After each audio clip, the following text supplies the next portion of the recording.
this morning. Nuclear officials say a crack in a maintenance pit at the crippled Fukushima nuclear power plant is leaking radioactive water right into the ocean.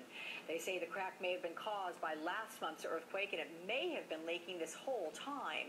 Joining me live now, John Boice, a professor of medicine at Vanderbilt University and a scientific doctor at the International Epidemiology Institute. Doctor, good morning. Good morning. Let me get your reaction first up to this news that this highly radioactive water is leaking right into the Pacific from the Fukushima plant. How troubled are you by this, and what are the potential problems you think this could pose? Well, I think the concern would be for the workers themselves who are experiencing potentially very high levels of radiation exposure. So the big concern would be for the workers having to contain that contaminated water and exposing themselves to relatively high levels. When the water gets or the radioactive water gets into the ocean, though it's diluted. The Pacific is a pretty large ocean, and it's dispersed and diluted, so the overall impact would be relatively minor when it's farther and farther away from the Fukushima plants. How is it that the ocean breaks it up? Is it just the churning, the movement? And I'm also curious about the food sources there in the ocean, the fish and the like. I mean, how do you know you're going to get non-contaminated fish down the road? Well, that's right, and certainly any fish that would be very close to the Daiichi reactor plants could ingest some quantities of radioactive elements. That certainly is true, and that would have to be monitored very closely.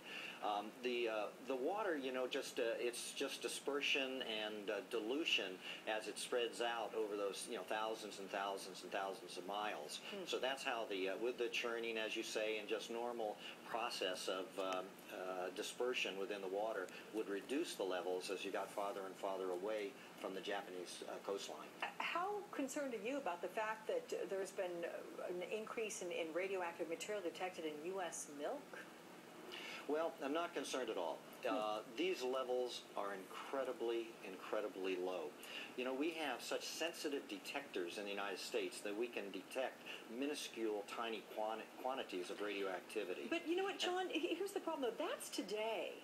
There's no appearance that this is going to let up anytime soon. I know the Japanese officials are trying to do their best to contain all of this, but the longer that this radioactive material is put out into our atmosphere, into the water, anywhere, I mean, might this get worse to a point where we have to be worried about the amounts of radiation?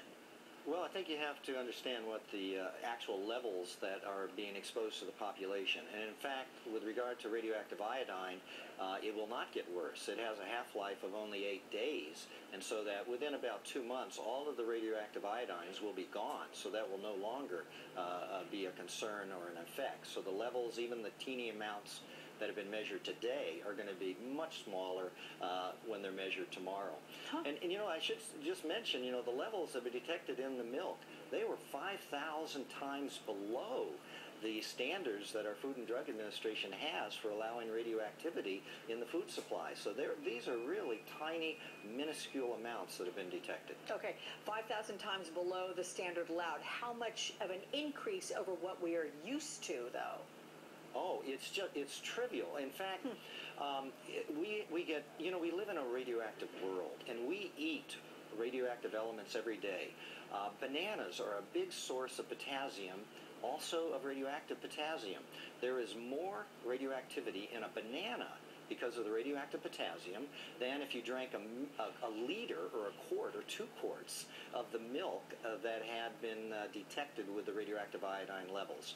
Wow. So just to give you an idea, that every day we drink a little radium in our water, we eat potassium and uranium in our food, we're breathing in radon gas right now, radioactive. It's just really low-level stuff, and we don't really have that much concern. This amount of radiation that has really been diluted as it's come across the thousands and thousands of miles to the United States, it's really trivial levels. I can't really impress enough to say this is really small. You get more radiation not only in a banana, but even in a cross-country flight across the United States. Well, you should have just seen my eyes got big as saucers because I had a banana for breakfast this morning. Anyway, I love Professor John bananas. Boice, I do too. Well, let's hope people don't start, running away from them because they're great. That's right. When you get to extreme, then you can be just overly concerned, Right. and I think we need a balance. All right, John Boice, thanks so much. You're welcome. In a moment, a flight some passengers will never forget, but what